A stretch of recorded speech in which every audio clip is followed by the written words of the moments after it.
Hello, hello, it is I, Julian Greystoke, here on this beautiful fall day where I'm sitting inside filming book reviews because that's how much I love you. Today I'm wearing this awesome fall scarf to celebrate the season, and also Nigel is here, looking out the window, also wishing he was outside. It's really pretty out, guys. It's cold though, because Wisconsin is like, we go from summer to really quite cold, and nothing in between. So today we are here to talk about a book that I was really hyped for. I was very excited about, and that is Spinning Silver by Naomi Novik. Naomi Novik also wrote Uprooted, which I did enjoy. I have an older review of that if you want to go check it out. It wasn't perfect, but it was still really enjoyable, and I knew that this one was going to be a retelling of the Rumpelstiltskin story, which I love the Rumpelstiltskin story, and I've always been looking for a really good retelling of it, and I haven't really found one yet. But maybe I was hopeful that I would finally find one in Spinning Silver. The hype was real. But was the hype worth it? Well, let's get into the review and find out, you guys. I have quite a few notes, so strap in.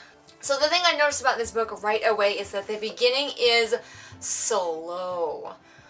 Holy balls. If I wasn't dedicated to finishing this book for all the reasons that I previously mentioned, the hype, I wanted to review it, the Rumpelstiltskin story, I would have DNF'd because this beginning was too slow for me. And looking at Goodreads and seeing when people DNF this book, it's too slow for a lot of people. And that just, it annoys me, especially since there's so much emphasis when you're a writer starting out that your book just has to get right into it. And it's like, this book got to be slow? Why is it so slow? But what is this about? I always forget to do that. Spinning Silver stars 3 main characters as well as some other characters who get points of view throughout the book. The 3 main characters are a princess, a poor serving girl who does not serve the princess, she serves the final character who is a merchant girl. She's actually a tax collector, but she also does a lot of trading and merchanty stuff. So we have these 3 girls, and they're all just kind of living their lives, and their lives begin to intertwine along with those of some magical creatures, demons, spirit folk, and it just kind of all unravels from there. But 2 of the characters end up married to some of these spirit folk, and they have to figure out clever ways to deal with this situation and get out of this situation, one of which involving spinning a silver. That's the title, Spinning Silver. So, there you go. Anyway, back to the actual review. Slow beginning. We start off with the 2 of the main characters, and we don't get to the 3rd until a little bit later. And 2 of the main characters have tragic backstories TM. You are meant to know that their lives are just terrible. And I personally am not a really big fan of just terrible lives for characters. I understand that, they're living in poverty, they're having to eat dirt, they're being abused by their family, life sucks, but I personally don't like a character who never can ever have anything happy, who never has anything good in their life. That's just a personal preference. If you don't mind characters who just suffer so much, then that probably won't bother you. But oh my goodness, it is so not subtle. If you're looking for subtlety. One of the main characters is Jewish, and she is the money lender. She's not a tax collector, she's a money lender, but she's coming to collect all of these people's debts because her father was really bad at it, and she's like, Dad, we need money, we need to collect all those debts you sent out. So she is getting into the debt collecting, and it's kind of a stereotypical role for a Jewish person, but so immediately my red flags are like, I don't know, but I'm not Jewish. Thing the first. And also, I believe Naomi Novik is, so I guess if she wants to write that character, she's definitely the better person to do it than me. It kind of set off some red flags in my head of it felt weird reading about a Jewish moneylender, because the stereotype of Jews being money grubbing is a damaging one. This book has the arm's length fairy tale story writing style, which again is not my favorite. you feel very removed from the characters. You feel like you're watching them from a distance, and it's just not one that I love, but I understand why it's done because they do want this to feel like a fairy tale. And I know that's kind of the style that Naomi Novik uses. She really dials it up to 11 in this book. I didn't notice it as much in Uprooted, but it's really here in this one. One thing I noticed is that coughing equals deathly ill. Like, if your granddad is going to die of anything, he's going to be coughing first. Like, he could be dying of a broken leg, but he would be coughing. It just amused me. It's like, oh no, that character's coughing. Well, they're going to die, or they're deathly ill, because they coughed, you guys. People never cough unless they're very, very sick. So at least two of our main characters are also bitter girls, TM, and I'm less into those than I used to be. Not only are their lives shitty, but they are really salty about it, and their bitterness kind of drives them, which you'd think that I would like, because bitterness definitely drives me. The main reason I do anything is out of spite, but I just wasn't really feeling it with these girls. They're never happy, ever. They're never satisfied. They never take a moment to be like, this is good. I'm in a pleasant, warm place. This is good. They're always just like, I hate life. I hate everything. I want to better myself just to get out of this shitty life. But even when I better myself, it's still shitty and I hate it. I like one of the magical creatures that we encounter. I forget what they're called, but they're basically fae in my head is what they are. They're these winter fae creatures that like own the forest and own the winter. They're very tall and white and ice covered, and they ride around on these white stags. They want gold for reasons that become clear much later in the book, and they will also kill you if you hunt in their land or hunt any of their creatures, which are creatures that are all white. So if you kill a white creature, these fae are going to come after you and steal your soul. So watch out for that. Early in the book, and it got a little bit better later, I never got any feeling of culture from the Jewish characters, which made me really sad. Later, they did talk a little bit about their like beliefs and traditions, but it wasn't there at least right away, and I felt really bereft of culture from them. It kind of felt like, hey, if you're gonna have a Jewish character, shouldn't their culture be a little bit more prominent? She never ever really talks about believing in God. She never talks about communicating with God or her beliefs. She never like hopes that God will help her or save her. She never prays, really. She just, her culture is very tangential to who she is, which I guess is okay, but I was really hoping for something more when I found out that we were going to be having a Jewish main character.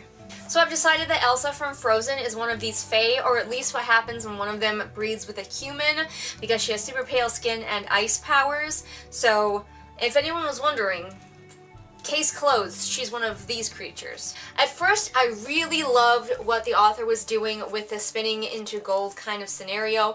The fae creatures really want gold and they only have silver, and they want our main character to turn silver into gold using her trading abilities. So she'll use the silver to perhaps buy something that she can then sell for gold and get gold back to them.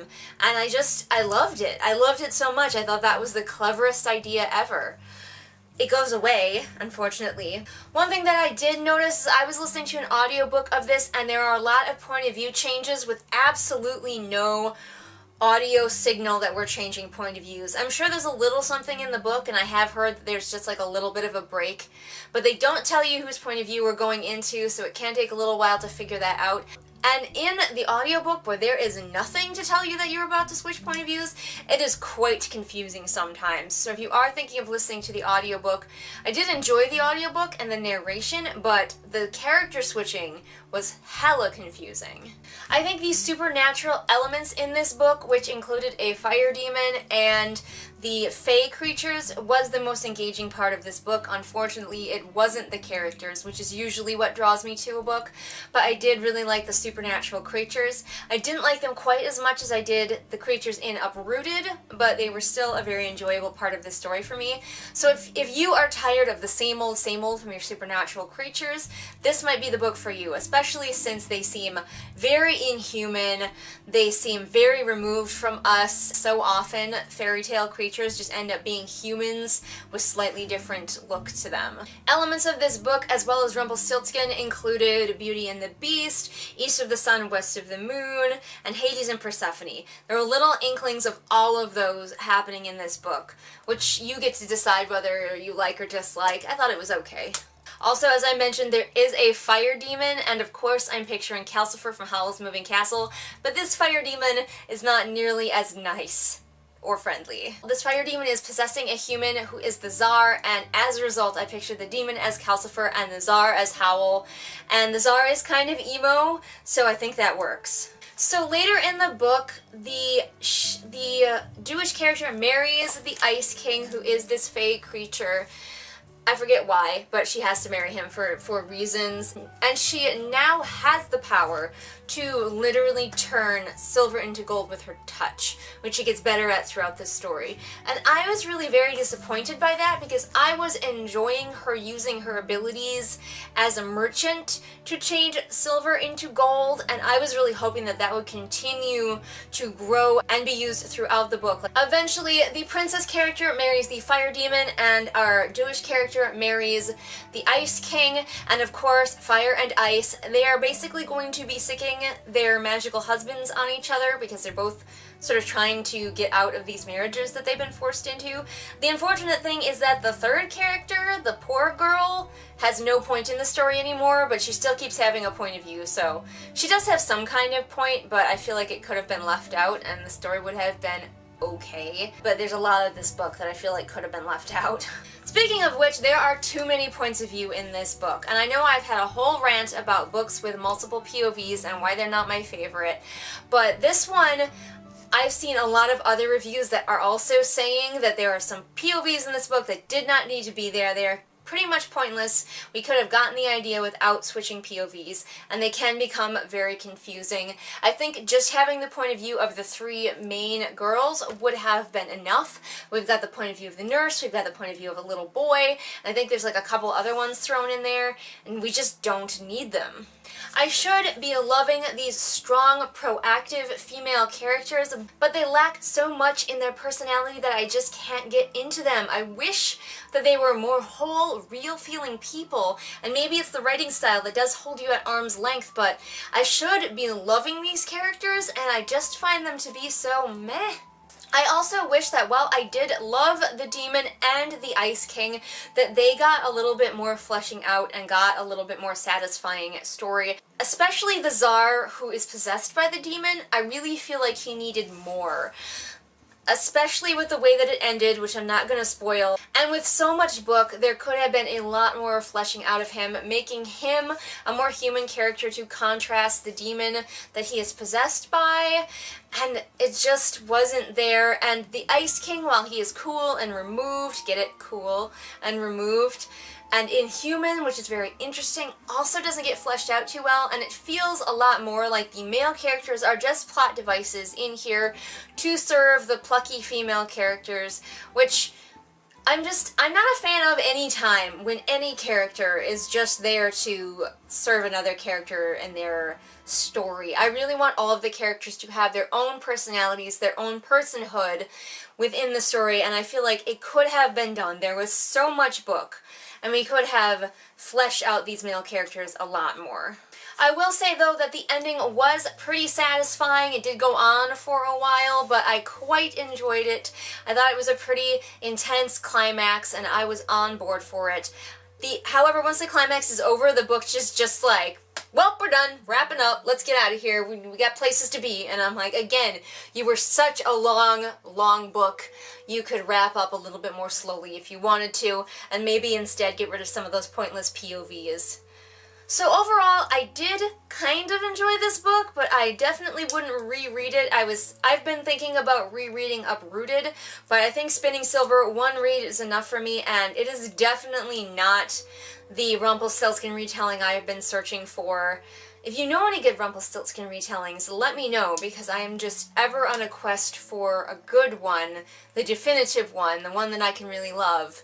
I might have to write it myself someday, because I have not found it yet. My channel is chock full of book reviews, so if you liked this and you want more, There's a ton of content waiting for you on my channel. I post new videos Mondays and Fridays. All the links to my social media are in the doobly-doo if you want to track my actions there. And you can become my patron over on Patreon if you want exclusive content, videos, bios of my pets, who we all know are the best part of these videos anyway. Plus, all patron donations go towards getting me better equipment. And I will see all of you guys again next time with whatever it is I happen to be doing next time. Bye! Hey everyone, it is shout out time. Time to shout out to my patrons, Amanda, Ashley, Kim, Lisa, Ramona, Sabby Panda, and Sarah. If you want to be great like these amazing people, then become my patron over on Patreon.